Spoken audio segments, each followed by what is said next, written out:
Hi all. എല്ലാ പരീക്ഷകളിലും വളരെ പ്രധാനപ്പെട്ട ഒരു ടോപ്പിക്കാണ് നമ്മുടെ ഭരണഘടനയുടെ ആമുഖം എന്ന് പറയുന്നത്. സോ ഇന്ന് നമ്മൾ ആമുഖവുമായി ബന്ധപ്പെട്ട കുറെ ചോദ്യങ്ങളും അതുമായിട്ട് റിലേറ്റഡ് ആയിട്ടുള്ള കുറച്ച് കാര്യങ്ങളുമാണ് ഡിസ്കസ് ചെയ്യാനായിട്ട് പോകുന്നത്. ശ്രദ്ധിച്ചിരിക്കുക. ഓക്കെ, അപ്പോ ഭരണഘടനയുടെ ആമുഖം എന്താണെന്ന് നിങ്ങൾക്ക് അറിയാമായിരിക്കും. നമ്മൾ ഇംഗ്ലീഷിൽ അതിനെ പ്രിയാമ്പിൾ എന്നൊക്കെയാണ് പറയുന്നത്, അല്ലെ? സോ ആദ്യം തന്നെ നമ്മൾ ഇതുമായിട്ട് ബന്ധപ്പെട്ട ഒരുപാട് ചോദ്യങ്ങൾ ചോദിക്കുന്നുണ്ട്. From the base to high level questions വരാറുണ്ട്. ഓക്കെ, അപ്പൊ നമ്മൾ ബേസ് ക്വസ്റ്റ്യൻസ് ഒക്കെ ആൻസർ ചെയ്യാൻ പറ്റണമെങ്കിൽ നമ്മൾ ആദ്യമേ ആ ആമുഖത്തെ പറ്റി വ്യക്തമായ ഒരു ധാരണ ഉണ്ടാകണം. സോ അതാണ് നമ്മൾ നോക്കാനായിട്ട് പോകുന്നത്. ഓക്കെ, അപ്പോ ആദ്യം തന്നെ ആ ആമുഖം അങ്ങ് വ്യക്തമായിട്ട് പഠിക്കുക എന്നതാണ് നമ്മുടെ ഫസ്റ്റ് ടാസ്ക്. ഓക്കെ, ശ്രദ്ധിച്ചിരിക്കുക. ആദ്യത്തെ ടാസ്ക് എന്ന് പറയുന്നത് ആ ആമുഖം എന്താണ് അതിനകത്ത് എഴുതി വെച്ചിരിക്കുന്നത്, ഓരോ സെന്റൻസും വ്യക്തമായി പഠിച്ച് മനസ്സിലാക്കുക.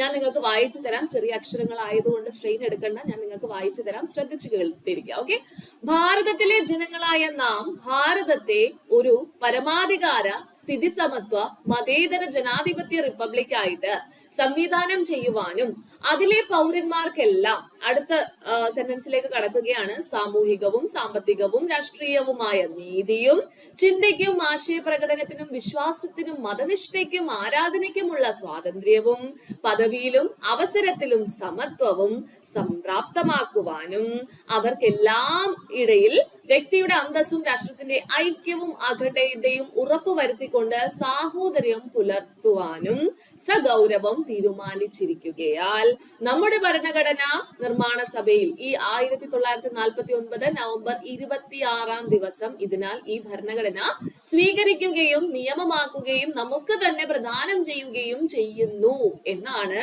നമ്മുടെ ആമുഖത്തിൽ എഴുതി ഫലിപ്പിച്ചു വെച്ചിരിക്കുന്നത്. ഓക്കെ, അപ്പോൾ ഇവിടെ ഈ വരികളിൽ നിന്നും ഒരുപാട് ചോദ്യങ്ങൾ PSC ചോദിക്കാറുണ്ട്. അപ്പോ നമുക്ക് ഇനി ഒരു ചോദ്യം ചോദിച്ചാൽ നമ്മൾ ഉത്തരം ചെയ്യേണ്ടി വരും, അല്ലെ? നമുക്ക് മാർക്ക് ഇമ്പോർട്ടന്റ് ആണ്. നമുക്ക് എങ്ങനെയെങ്കിലും ജോലി വാങ്ങിച്ചേ പറ്റുള്ളൂ. ഒരു മാർക്ക് പോലും നമുക്ക് വിലപ്പെട്ടതാണ്. സോ അതിന്റെ ആ ഒരു മാർക്ക് സ്കോർ ചെയ്യാനുള്ള ഒരു വഴിയാണ് നമ്മളെ മുന്നിൽ ഇപ്പൊ ഇങ്ങനെ തുറന്നിരിക്കുന്നത്. ശ്രദ്ധിച്ചിരിക്കുക. ഈ ക്ലാസ്സിന്റെ ആദ്യം മുതൽ അവസാനം വരെ ശ്രദ്ധിച്ചു കേട്ടാൽ ഒരുവിധം നിങ്ങൾക്ക് ഈ ആമുഖം കവർ ചെയ്ത് പോകാനായിട്ട് സാധിക്കും. ഓക്കെ, അപ്പൊ മക്കളെ ഞാൻ പറയുന്ന കാര്യം ഒന്ന് ശ്രദ്ധിക്കുക. നമ്മുടെ ആമുഖത്തെ മെയിൻ ആയിട്ടും നാലായിട്ട് വിഭജിച്ചിട്ടുണ്ട്. അതില് ഒന്നാമത്തതാണ് ഈ അധികാരത്തിന്റെ ഉറവിടം. നമ്മുടെ ഇന്ത്യയില് അധികാര ഉറവിടം എവിടെയാണെന്നാണ് ആദ്യത്തെ ക്ലാസിഫിക്കേഷൻ. രണ്ടാമത്തെ ക്ലാസിഫിക്കേഷൻ എന്ന് പറയുന്നത് നമ്മുടെ രാജ്യത്തിന്റെ ആ ഒരു നേച്ചർ ആണ്. രാജ്യത്തിന്റെ നേച്ചർ അല്ലെങ്കിൽ അതിന്റെ ആ ഒരു സ്വഭാവമാണ്. എങ്ങനെ ആയിരിക്കണം ഇനി നമ്മുടെ സ്വതന്ത്ര ഇന്ത്യ എങ്ങനെ ആയിരിക്കണം എന്നതാണ് രണ്ടാമത്തെ ക്ലാസിഫിക്കേഷൻ എന്ന് പറയുന്നത്. മൂന്നാമത്തെ ക്ലാസിഫിക്കേഷൻ എന്ന് പറയുന്നത് ലക്ഷ്യങ്ങളാണ്. എന്തിന്റെ ലക്ഷ്യങ്ങൾ? ഭരണഘടനയുടെ ലക്ഷ്യങ്ങളാണ് മൂന്നാമതായിട്ട് പറയുന്നത്. ഭരണഘടനയുടെ, ഇതൊന്ന് അഡീഷണൽ ആയിട്ടൊന്ന് എഴുതിയെടുത്തേക്കണേ. ഭരണഘടനയുടെ ലക്ഷ്യങ്ങളാണ് മൂന്നാമതായി പറയുന്നത്. ആൻഡ് നാലാമത് എന്താണ്? ഇത് അംഗീകരിച്ച തീയതിയാണ് നാലാമത്തെ ക്ലാസിഫിക്കേഷൻ എന്ന് പറയുന്നത്. ഓക്കെ, അങ്ങനെ നമ്മുടെ ആമുഖത്തെ എന്ത് ചെയ്തിരിക്കുന്നു? 4 ഭാഗങ്ങളായിട്ട് വിഭജിച്ചിരിക്കുന്നു. ഞാൻ പറയുന്ന കാര്യം ശ്രദ്ധിച്ചിരിക്കുകയാണെങ്കിൽ, ആമുഖത്തെ നല്ല വ്യക്തമായി പഠിച്ച് മനസ്സിലാക്കുകയാണെങ്കിൽ ഇവിടെ നിന്നും എന്ത് ക്വസ്റ്റ്യൻ, ഞാൻ കുറെ ചോദ്യങ്ങൾ നിങ്ങളെ ഇപ്പൊ കാണിച്ചു തരും. ആ ചോദ്യങ്ങളെല്ലാം നിങ്ങൾക്ക് ആൻസർ ചെയ്യാനായിട്ട് സാധിക്കും. ഓക്കെ, അപ്പൊ ആമുഖത്തിന്റെ 4 ക്ലാസിഫിക്കേഷൻ എന്ന് പറഞ്ഞിട്ട് ആദ്യം നമ്മൾ പറഞ്ഞത് അധികാരത്തിന്റെ ഉറവിടത്തെ പറ്റി പറയുന്നത്. നമ്മുടെ ഇന്ത്യയില് അധികാരത്തിന്റെ ഉറവിടം എന്ന് പറയുന്നത് ആരാണെന്ന് പറയുന്നു? ഭാരതത്തിലെ ജനങ്ങളായ നാം ആണെന്ന് പറയുന്നു. ഇതാണ് ഒന്നാമത്തെ ഭാഗം. ഓക്കെ, ആമുഖത്തിന്റെ ഒന്നാമത്തെ ഭാഗം എന്ന് പറയുന്നത് അധികാര ഉറവിടമാണ്. അധികാര ഉറവിടം എന്ന് പറയുമ്പോൾ എന്താണെന്നാണ് ആമുഖത്തിൽ പറയുന്നത്? ഭാരതത്തിലെ ജനങ്ങളിൽ നിന്നാണ് അധികാരം ഉത്ഭവിക്കുന്നത് എന്നാണ്. ഭാരതത്തിലെ ജനങ്ങളായ നാം എന്ന് പറഞ്ഞുകൊണ്ടാണ് ആരംഭിക്കുന്നത്? നമ്മുടെ ആമുഖം ആരംഭിക്കുന്നത്. ഇംഗ്ലീഷിൽ വി ദ പീപ്പിൾ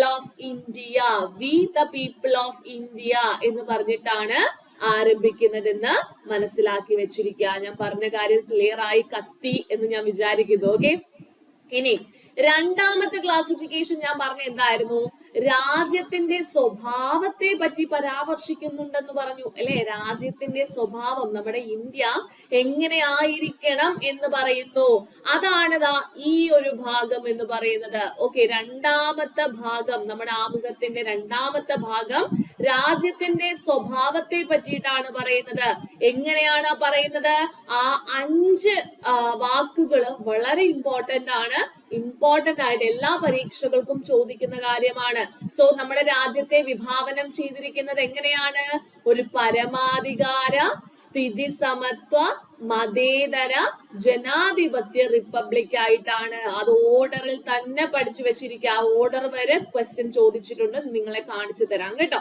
ഓക്കെ, അപ്പൊ പരമാധികാര, സ്ഥിതി സമത്വ, മതേതര ജനാധിപത്യ റിപ്പബ്ലിക്. ഒന്നുകൂടെ, പരമാധികാര, സ്ഥിതി സമത്വ, മതേതര ജനാധിപത്യ റിപ്പബ്ലിക് ആയിട്ടാണ് എന്ത് ചെയ്തിരിക്കുന്നത്?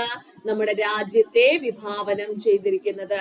ഓക്കെ, ഇനി മൂന്നാമത്തെ ക്ലാസിഫിക്കേഷൻ നമ്മൾ പറഞ്ഞു, നമ്മുടെ ഭരണഘടനയുടെ ലക്ഷ്യങ്ങളെ പറ്റിയിട്ടാണ്. എന്തിനാണ് ഈ ഭരണഘടന എഴുതി വച്ചിരിക്കുന്നത്, അതിന്റെ ലക്ഷ്യങ്ങളെ പറ്റിയിട്ടാണ് മൂന്നാമതായിട്ട് പറയുന്നത്.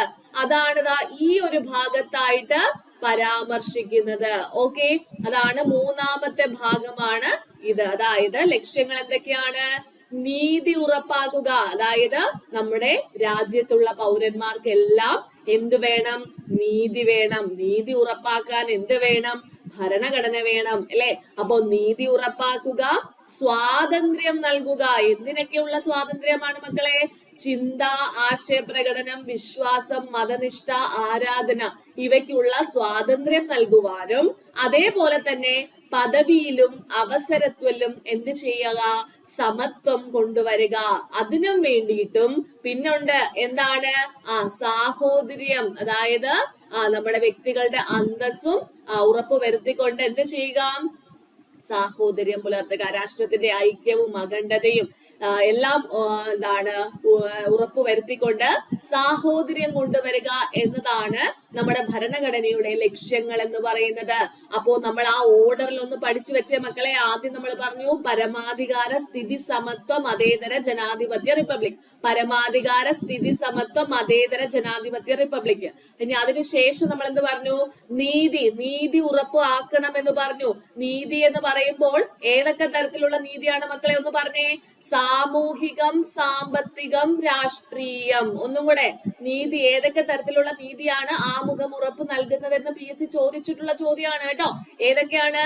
സാമൂഹികം, സാമ്പത്തികം, രാഷ്ട്രീയം. ഒന്നും കൂടെ, സാമൂഹികം സോഷ്യൽ ആയിട്ടുള്ളത്, സാമ്പത്തികം എക്കണോമിക്കൽ ആയിട്ടുള്ളത്, രാഷ്ട്രീയം പൊളിറ്റിക്കൽ ആയിട്ടുള്ള ജസ്റ്റിസ്. ഓക്കെ, സാമൂഹികവും സാമ്പത്തികവും രാഷ്ട്രീയവുമായ നീതി ഉറപ്പാക്കുക. അതേപോലെ തന്നെ എന്താണ്?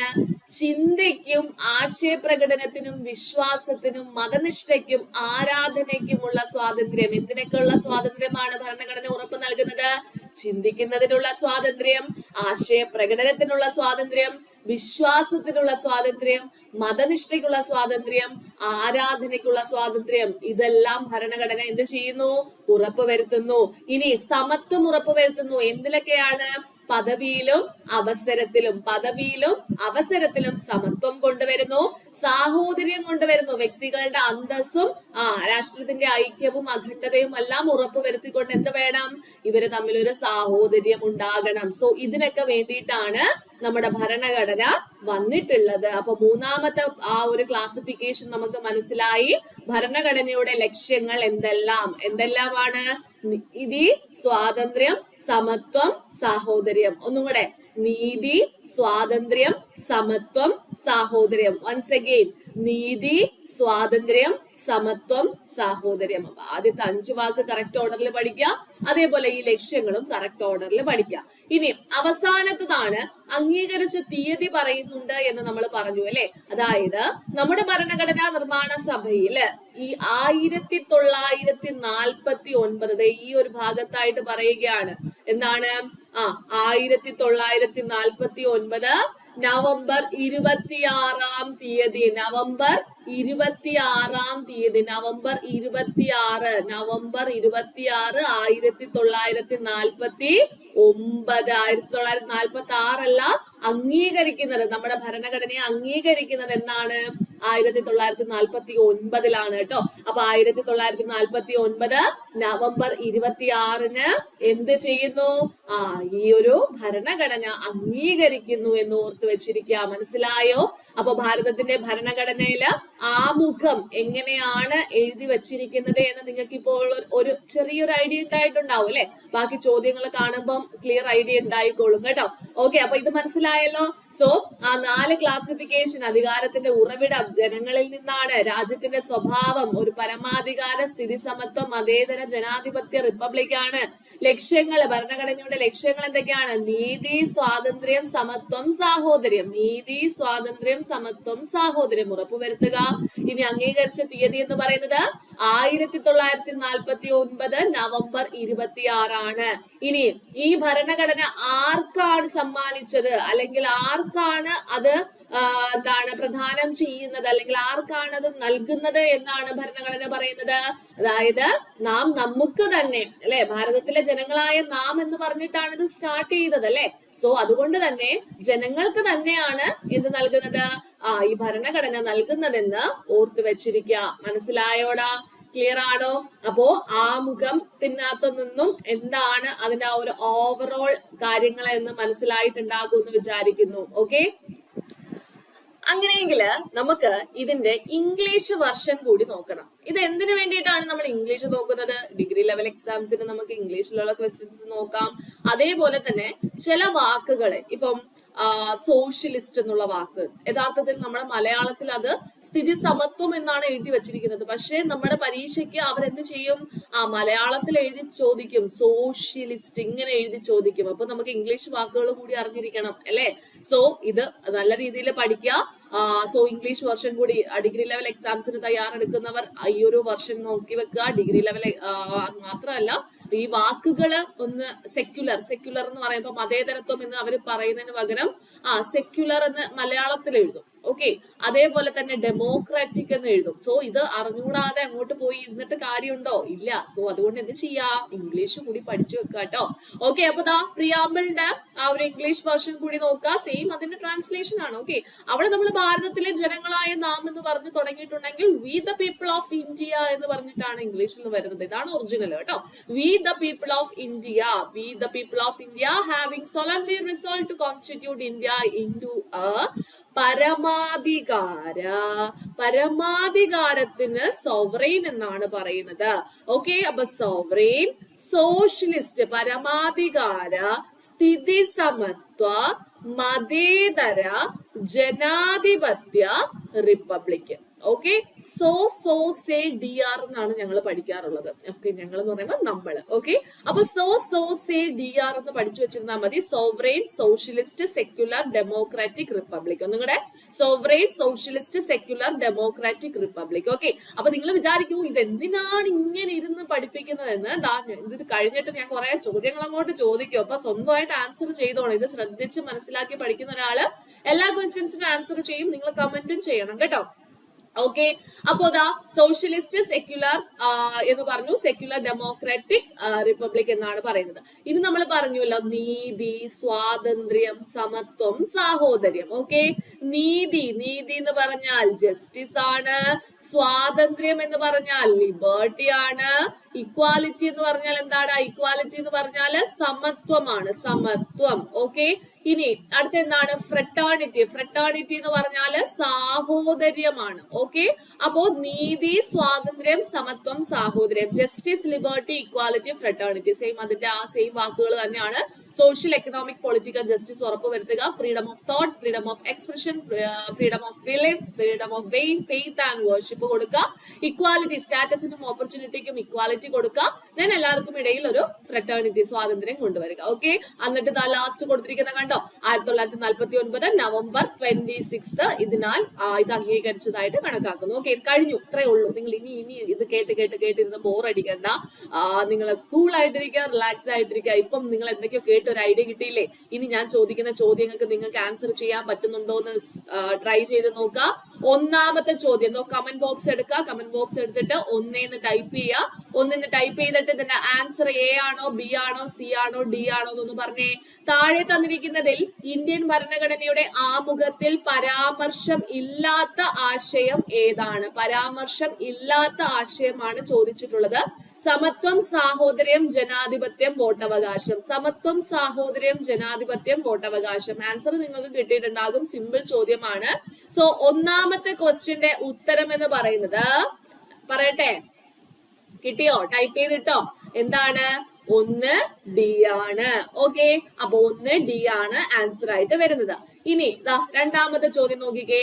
താഴെ തന്നിരിക്കുന്ന വാക്കുകൾ ഭരണഘടനയുടെ ആമുഖത്തിൽ ഏത് ക്രമത്തിലാണ് കൊടുത്തിരിക്കുന്നത്? കണ്ടോ, ഞാൻ പറഞ്ഞില്ലേ ക്രമം പഠിക്കണം, അതിന്റെ ഓർഡർ പഠിക്കണം എന്ന് പറഞ്ഞില്ലേ? അപ്പൊ അത് പഠിച്ചു വെച്ചവര് കറക്റ്റ് ആയിട്ടൊന്ന് ആൻസർ പറഞ്ഞേ. രണ്ടാമത്തെ ക്വസ്റ്റ്യൻ എന്ന് കൊടുത്തിട്ട് ആൻസർ എ ആണോ, ബി ആണോ, സി ആണോ, ഡി ആണോ എന്ന് പറഞ്ഞേ. സാഹോദര്യം, സ്വാതന്ത്ര്യം, പരമാധികാരം, സമത്വം. ഓക്കെ, പെട്ടെന്ന് പറഞ്ഞേ. ഇവിടെ ജസ്റ്റ് ഒറ്റൊരെണ്ണം കിട്ടിയാൽ തന്നെ നമുക്ക് പെട്ടെന്ന് ആൻസറിലേക്ക് പോവാം. നിങ്ങളെ കുഴപ്പിക്കുന്ന തരത്തിൽ എന്തായാലും PSC ഓപ്ഷൻസ് അവിടെ ഇട്ടിട്ടില്ല. ജസ്റ്റ് നിങ്ങൾ ഒരെണ്ണം, ബാക്കി നിങ്ങൾക്ക് ഓർഡർ അറിയത്തില്ലെങ്കിൽ പോലും ആ തുടക്കത്തിലുള്ള ഒന്നിനെ കിട്ടിയാൽ നിങ്ങൾക്ക് ബാക്കി ആൻസർ ആയിട്ട് കിട്ടും. ഓക്കെ, കിട്ടിയിട്ടുണ്ടാകും എന്ന് കരുതുന്നു. എന്താണ്? രണ്ടാമത്തെ ചോദ്യത്തിന്റെ ഉത്തരം ഓപ്ഷൻ ബി ആണ്. അപ്പൊ ഒന്ന് ആലോചിച്ച് നോക്കിക്കേ. മൂന്നാമത്തത് പരമാധികാരമാണ്. നമ്മൾ ആദ്യത്തെ ആ പോർഷനിലാണ് പരമാധികാരം വന്നത് അല്ലെ. പരമാധികാര, സ്ഥിതി സമത്വ, മതേതര ജനാധിപത്യ റിപ്പബ്ലിക്. അതിനകത്തുള്ള പരമാധികാരം മാത്രമാണ് ഓപ്ഷനിൽ ഉണ്ടാകുക. ഇനി അടുത്ത താഴെ ലക്ഷ്യങ്ങൾ പറഞ്ഞപ്പോൾ നമ്മൾ എങ്ങനെയാ പറഞ്ഞത്? ആദ്യം എന്തായിരുന്നു? നീതിയായിരുന്നു അല്ലെ. നീതി ഇവിടെ ഉണ്ടോ? ഇല്ല, നീതിയില്ല. അത് കഴിഞ്ഞാൽ സ്വാതന്ത്ര്യമാണ്. സ്വാതന്ത്ര്യം. ഇതിപ്പം പരമാധികാരം കിട്ടിയാൽ തന്നെ നമുക്ക് വേറെ ആൻസറിലേക്ക് പോകേണ്ട കാര്യമില്ല, ഡൗട്ടിലേക്ക് പോകേണ്ട കാര്യമില്ല. ഓപ്ഷൻ ബി തന്നെ ആൻസർ ആയിട്ട് കൊടുക്കാം. ബാക്കി നോക്കേണ്ട കാര്യം വരുന്നില്ല. കാരണം 3 എന്നുള്ളത് ആൻസർ ആയിട്ട് ഒന്നാമതായിട്ട് കൊടുത്തിരിക്കുന്നത് ഒറ്റൊരു ഓപ്ഷനിൽ മാത്രമാണ്. 2ഓ 3 ഉണ്ടായിരുന്നെങ്കിൽ നമുക്ക് കൺഫ്യൂഷൻ അടിച്ചേനെ. പക്ഷെ ഇത് കുഴപ്പമില്ല. എന്നാലും നമുക്ക് നോക്കാം. ഓക്കെ, നീതി കഴിഞ്ഞാലാണ് സ്വാതന്ത്ര്യം വരുന്നത്. ഓക്കെ, നീതി, സ്വാതന്ത്ര്യം, പിന്നെ സമത്വം കഴിഞ്ഞിട്ടാണ് സാഹോദര്യം ഏറ്റവും ലാസ്റ്റ് ആണ് വരുന്നത്. ഫ്രട്ടേണിറ്റി ഏറ്റവും ലാസ്റ്റ് ആണ് വരുന്നത്. അപ്പൊ പരമാധികാരം കിട്ടി. രണ്ടാമതായിട്ട് കിടക്കുന്ന എന്താണ്? നീതി ഇവിടെ ഓപ്ഷനിലില്ല. സോ സ്വാതന്ത്ര്യമാണ് അടുത്തത് വരുന്നത്. അതിനുശേഷം സമത്വം വരുന്നുണ്ട്. പിന്നെ എന്താണ്? സാഹോദര്യം വരുന്നുണ്ട്. സോ ആൻസർ കിട്ടിയില്ലേ? കണ്ടോ, മനസ്സിലായോ? ഇപ്പോൾ ആ പ്രിയാമ്പിള് പഠിച്ചതിന്റെ ഗുണം നിങ്ങൾക്ക് കിട്ടിയിട്ടുണ്ടാകുമല്ലോ. എങ്കിൽ അടുത്ത ചോദ്യം നോക്കൂ. ഇന്ത്യൻ ഭരണഘടനയുടെ ആമുഖത്തിൽ പരാമർശിക്കപ്പെടുന്ന തീയതി ഏതാണ്? തീയതി ഏതെന്നാണ് ചോദ്യം. 26 നവംബർ 1949, 26 ജനുവരി 1950, 26 ജനുവരി 1949, 26 നവംബർ 1950. എന്താണ് ആൻസർ ആയിട്ട് വരുന്നത്?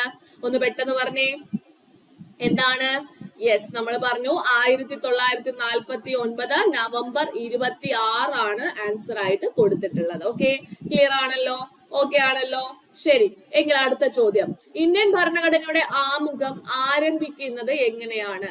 അവർ ഭാരതത്തിലെ ജനങ്ങൾ, നാം ഭാരതത്തിലെ ജനങ്ങൾ, നിങ്ങൾ ഭാരതത്തിലെ ജനങ്ങൾ, മറ്റുള്ളവർ ഭാരതത്തിലെ ജനങ്ങൾ. എന്തൊക്കെയാണല്ലേ? ഓക്കെ, അപ്പൊ എന്താണ്? ഒരു ഏകദേശം നമുക്ക് കിട്ടി കാണും അല്ലെ. ഏതാണ് ആൻസർ ആയിട്ട് വരുന്നത്? ഓപ്ഷൻ ബി ആണ് അല്ലെ. നാം ഭാരതത്തിലെ ജനങ്ങൾ. അത് തന്നെയാണ്, സെയിം മീനിങ് ആണ് ഭാരതത്തിലെ ജനങ്ങളായ നാം. ഓക്കെ, അത് സെയിം കാര്യം തന്നെയാണ്. അങ്ങോട്ടും ഇങ്ങോട്ടും മാറിയെന്നുള്ളൂ. കാരണം നമ്മള് ഇംഗ്ലീഷിലാണ് നമ്മളെ ഭരണഘടന എഴുതി വെച്ചിട്ടുള്ളത്. V the people of India എന്ന് പറഞ്ഞിട്ടാണ് എഴുതിയിരിക്കുന്നത്. V the people of India. Okay, ഭാരതത്തിലെ ജനങ്ങളായ നാം എന്നും നമുക്ക് മലയാളത്തിലേക്ക് പറയാം, അല്ലെങ്കിൽ നാം ഭാരതത്തിലെ ജനങ്ങൾ എന്നും പറയാം. ഓക്കെ, സോ അതാണ് അവിടെ ആൻസർ ആയിട്ട് കൊടുത്തിട്ടുള്ളത്. ദെൻ അടുത്ത ചോദ്യം നോക്കിക്കേ. ഇന്ത്യൻ ഭരണഘടനയിലെ ആമുഖ പ്രകാരം ഇന്ത്യ എന്നാൽ താഴെ പറയുന്ന പ്രസ്താവനകളിൽ ശരി ഏതെന്നാണ് ചോദ്യം. ഓപ്ഷൻസ് ഞാൻ വായിക്കാം. പരമാധികാര സോഷ്യലിസ്റ്റ് മതേതര രാജ്യം, ഗാന്ധിയൻ ജനാധിപത്യ റിപ്പബ്ലിക്, പരമാധികാര സോഷ്യലിസ്റ്റ് മതേതര ജനാധിപത്യ റിപ്പബ്ലിക്. ഓക്കെ, ഇപ്പൊ നിങ്ങൾക്ക് ആൻസർ കിട്ടിയിട്ടുണ്ടാകും എന്ന് കരുതുന്നു. സിമ്പിൾ ആണ്.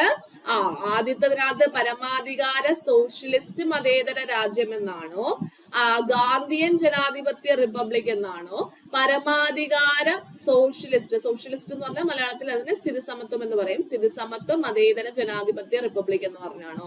അതിൽ ഒരു സംശയവുമില്ല. നമ്മൾ ഓപ്ഷൻ 3 ആണ് കറക്റ്റ്. ആ ഒരു ഓർഡറിലല്ലേ കൊടുത്തേക്കുന്നത്. പരമാധികാര സോഷ്യലിസ്റ്റ് മതേതര ജനാധിപത്യ റിപ്പബ്ലിക്, അല്ലെങ്കിൽ പരമാധികാര സ്ഥിതിസമത്വ മതേതര ജനാധിപത്യ റിപ്പബ്ലിക് എന്നാണ് കൊടുത്തിട്ടുള്ളത്. ഓക്കെ ആണോ? ക്ലിയർ ആണോ? ഇത്രയും കാര്യങ്ങൾ മനസ്സിലായോ? ഇതിനകത്ത് സംശയമില്ലല്ലോ. അപ്പൊ നമുക്കുടെ കയ്യില് ആ ഒരു ആമുഖം തന്നിട്ട് ആമുഖത്തിൽ നിന്ന് ആ കാണുന്ന ആമുഖത്തിൽ നിന്നും എങ്ങനെ ഒരു ചോദ്യം ചോദിച്ചാലും നിങ്ങൾ ഇനി ആൻസർ ചെയ്യുമല്ലോ.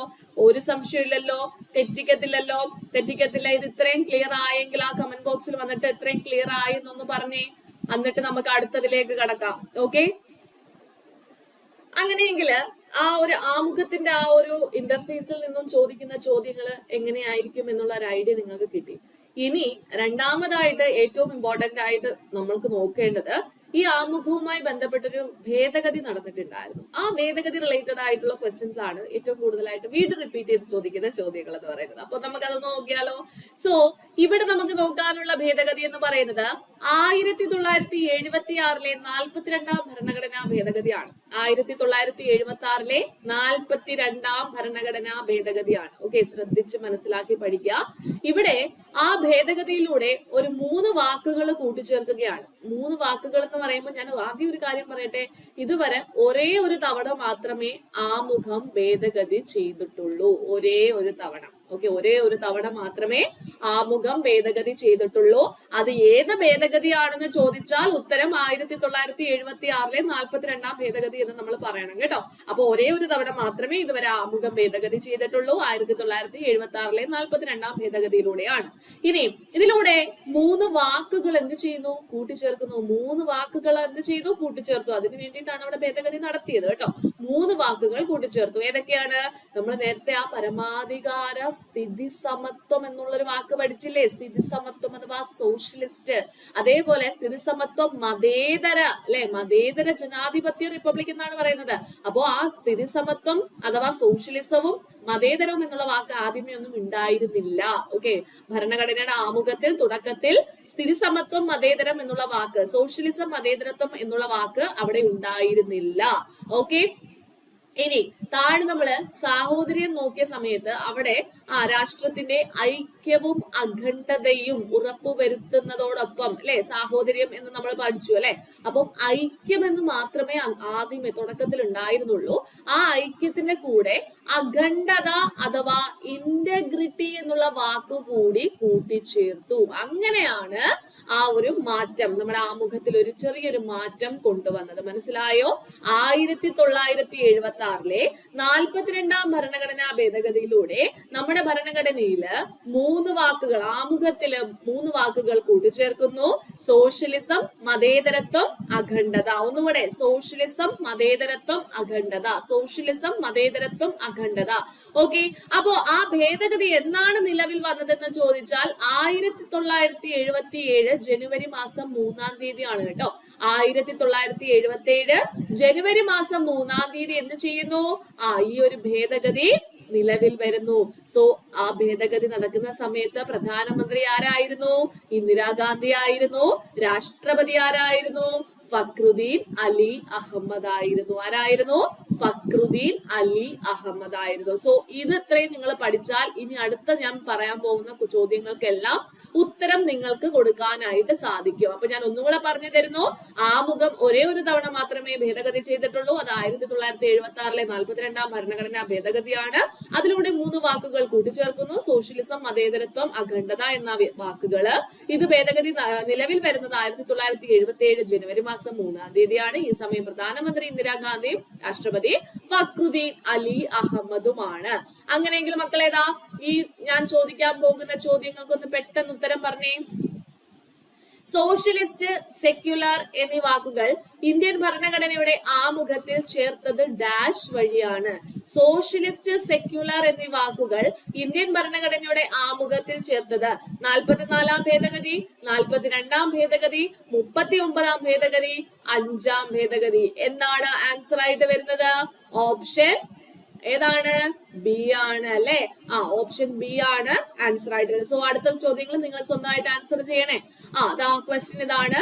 The word secular was inserted in the preamble by which amendment എന്നാണ് ചോദിച്ചിട്ടുള്ളത്. 44th, 42nd, 62nd, 73rd amendment എന്നൊക്കെ കൊടുത്തിട്ടുണ്ട്. സോ എന്താണ് ആൻസർ ആയിട്ട് വരുന്നത്? സെക്യുലർ. സെക്യുലർ എന്നുള്ള വാക്ക് എന്താണ്? മതേതരത്വമാണ് മലയാളം അല്ലെ? മതേതരത്വമാണ് മലയാളം. ഓക്കെ, അപ്പൊ മതേതരത്വം അഥവാ സെക്യുലർ എന്നുള്ള വാക്ക് കൂട്ടിച്ചേർത്തത് ഏത് ഭേദഗതിയിലൂടെയാണ്? 44 42 അത് നിങ്ങൾക്ക് കിട്ടിയിട്ടുണ്ടാകും. ദെൻ അടുത്ത ചോദ്യം നോക്കൂ. ഇന്ത്യൻ ഭരണഘടനയുടെ ആമുഖം എത്ര തവണ ഭേദഗതി ചെയ്തിട്ടുണ്ട്? പെട്ടെന്ന് കമന്റ് ചെയ്തേ. ഇന്ത്യൻ ഭരണഘടനയുടെ ആമുഖം. ഓക്കെ, ഇത് 3ാമത്തെ ചോദ്യമാണ്, ഇത് 2ാമത്തെ ചോദ്യമാണ്. ഓക്കെ, ഇന്ത്യൻ ഭരണഘടനയുടെ ആമുഖം എത്ര തവണ ഭേദഗതി ചെയ്തു? 1, 2, 3, 4. എന്താണ് ആൻസർ ആയിട്ട് വരുന്നത്? 1 അല്ലെ? അപ്പൊ സെക്യുലർ എന്നുള്ള വാക്ക് കൂട്ടിച്ചേർത്തത് 42ാം ഭേദഗതിയിലൂടെയാണ്. ആമുഖം എത്ര തവണ ഭേദഗതി ചെയ്തിട്ടുണ്ടെന്ന് ചോദിച്ചാൽ ഒരേ ഒരു തവണ മാത്രമാണ് ഭേദഗതി ചെയ്തിട്ടുള്ളത്. നെക്സ്റ്റ് ക്വസ്റ്റ്യൻ നോക്കൂ. 42ാം ഭരണഘടനാ ഭേദഗതി പ്രകാരം ഭരണഘടനയുടെ ആമുഖത്തിൽ കൂട്ടിച്ചേർക്കപ്പെട്ട ആശയങ്ങൾ എന്തെല്ലാം? ഓക്കെ, അപ്പൊ ആ ഓപ്ഷനിലോട്ട് ഓടി കണ്ണു പോകരുത്. ഓപ്ഷൻ കണ്ടാൽ നിങ്ങൾ കൺഫ്യൂഷൻ ആകും. സോ ആദ്യം തന്നെ നിങ്ങൾ മനസ്സിൽ ആ 3 വാക്കുകൾ അങ്ങ് കൊണ്ടുവരാൻ നോക്കുക, എന്നിട്ട് ഓപ്ഷനിലേക്ക് പോവാം. അപ്പൊ നമുക്ക് തെറ്റിപ്പോകത്തില്ല കേട്ടോ. അപ്പൊ ഒന്ന് കൊണ്ടുവന്നേ. ആദ്യത്തെ എന്തായിരുന്നു? സോഷ്യലിസ്റ്റ് അല്ലെ? സോഷ്യലിസ്റ്റ് എന്നുള്ള വാക്ക്, സെക്യുലർ എന്നുള്ള വാക്ക്, ഇന്റഗ്രിറ്റി എന്നുള്ള വാക്ക്. Socialist, secular, integrity. അഥവാ സോഷ്യലിസത്തിനെ നമ്മൾ സ്ഥിതി സമത്വം എന്ന് പറയുന്നു, സെക്യുലറിനെ മതേതരത്വം എന്ന് പറയുന്നു, ഇന്റഗ്രിറ്റിനെ അഖണ്ഡത എന്ന് പറയുന്നു. ഇനി നിങ്ങൾ ആൻസർ ചെയ്യാൻ നോക്കിക്കേ. 42ാം ഭേദഗതി പ്രകാരം ഭരണഘടനയുടെ ആമുഖത്തിൽ ജനാധിപത്യം മതേതരത്വമാണോ? അല്ല. മതേതരത്വം സ്ഥിതി സമത്വമാണോ? അതെ. സ്ഥിതി സമത്വം റിപ്പബ്ലിക് ആണോ? അല്ല. ജനാധിപത്യം സ്ഥിതി സമത്വമാണോ? അല്ല. സോ സ്ഥിതി സമത്വം മതേതരത്വമാണ്, അല്ലെങ്കിൽ മതേതരത്വം സ്ഥിതി സമത്വമാണ്. ഓപ്ഷൻ ബി ആണ് ആൻസർ ആയിട്ട് വരുന്നത്. അടുത്ത ചോദ്യം നോക്കൂ. താഴെ പറയുന്നവയിൽ ഏതാണ് 42ാം ഭേദഗതിയിലൂടെ ഇന്ത്യൻ ഭരണഘടനയുടെ ആമുഖത്തിൽ കൂട്ടിച്ചേർത്തതെന്നാണ് ചോദ്യം. പരമാധികാരം, സോഷ്യലിസ്റ്റ്, ജനാധിപത്യം, ജനാധിപത്യ ഭരണം അഥവാ റിപ്പബ്ലിക്. ഓക്കെ, പരമാധികാരം. ഓക്കെ, മലയാളവും ഇംഗ്ലീഷും കൂടെ കൊടുത്തിട്ടുണ്ട്. പരമാധികാരമാണോ? അല്ല. ജനാധിപത്യമാണോ? അല്ല. റിപ്പബ്ലിക് ആണോ? അല്ല. എന്താണ്? സോഷ്യലിസ്റ്റ് അല്ലെ? സോഷ്യലിസ്റ്റ് എന്നുള്ള വാക്ക് കൂട്ടിച്ചേർത്തിട്ടുണ്ട്. സോ എന്താണ് ആൻസർ ആയിട്ട് വരുന്നത്? ഓപ്ഷൻ ബി സോഷ്യലിസ്റ്റ് ആണ്. ഓക്കെ, അപ്പോ ഈ ഒരു പാറ്റേൺ ക്വസ്റ്റ്യൻസ് നിങ്ങൾക്ക് ക്ലിയർ ആയിട്ടുണ്ടെന്ന് കരുതുന്നു. ആമുഖവുമായി ബന്ധപ്പെട്ട PSC ചോദിച്ചിട്ടുള്ള കുറെ ചോദ്യങ്ങൾ നിങ്ങൾ ഇപ്പോൾ പരിചയപ്പെട്ടു, അത് കണ്ടിട്ടുണ്ടാകുമെന്ന് കരുതുന്നു. അപ്പോൾ അത് നല്ല വൃത്തിയായിട്ട് പഠിക്കാം. ഇനി അടുത്ത മെയിൻ ആയിട്ട് നോക്കേണ്ടത് ആമുഖത്തിന്റെ വിശേഷണങ്ങളുമായിട്ട് ബന്ധപ്പെട്ട ചോദ്യങ്ങൾ ചോദിക്കാറുണ്ട്. അതുപോലെ തന്നെ കേശവാനന്ദ ഭാരതി കേസുമായി ബന്ധപ്പെട്ട ക്വസ്റ്റ്യൻസും ഒക്കെ ചോദിക്കാറുണ്ട്. അത് നമ്മൾ വരുന്ന ക്ലാസ്സുകളിലായിട്ട് നമുക്കത് ഡിസ്കസ് ചെയ്യാം. അപ്പൊ ഇന്ന് നിങ്ങൾ എന്ത് ചെയ്യാ?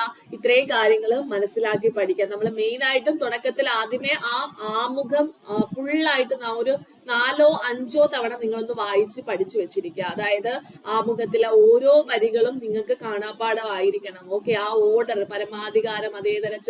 പരമാധികാര സ്ഥിതി സമത്വം മതേതരത്വ ജനാധിപത്യ റിപ്പബ്ലിക് എന്നുള്ള ആ ഒരു കാര്യവും, അതേപോലെ തന്നെ നീതി, സ്വാതന്ത്ര്യം, സമത്വം, സാഹോദര്യം എന്നുള്ള വാക്കുകളും അതെല്ലാം കറക്റ്റ് നിങ്ങൾ ആ ഒരു ഓർഡറിൽ തന്നെ പഠിച്ച് കറക്റ്റ് ആയിട്ട് മനസ്സിലാക്കി റിവിഷൻ ചെയ്ത് വെച്ച് കഴിഞ്ഞാൽ ഇതേപോലുള്ള ക്വസ്റ്റ്യൻസ് ഒക്കെ വന്നാൽ ഈസി ആയിട്ട് നിങ്ങൾക്ക് ആൻസർ ചെയ്യാനായിട്ട് പറ്റും. ഓക്കെ, അപ്പൊ നല്ലതുപോലെ പഠിക്കാം, നല്ലതുപോലെ റിവിഷൻ ചെയ്യാം. ക്ലാസ് നിങ്ങൾക്ക് യൂസ്ഫുൾ ആയി, നിങ്ങൾക്ക് കാര്യങ്ങളൊക്കെ മനസ്സിലായിട്ടുണ്ടെങ്കിൽ ഒന്ന് കമന്റ് കൂടി ചെയ്യാം. ഓക്കെ, എങ്കിലേ ഇനി അങ്ങോട്ടേക്ക് ക്ലാസ്സുകളൊക്കെ ഉണ്ടാവുള്ളൂ. ഓക്കെ, അപ്പൊ നമുക്ക് കാണാം. നല്ലതുപോലെ പഠിച്ചതിന് ശേഷം മാത്രം അടുത്ത ക്ലാസ്സിലേക്ക് വരിക. Thank you.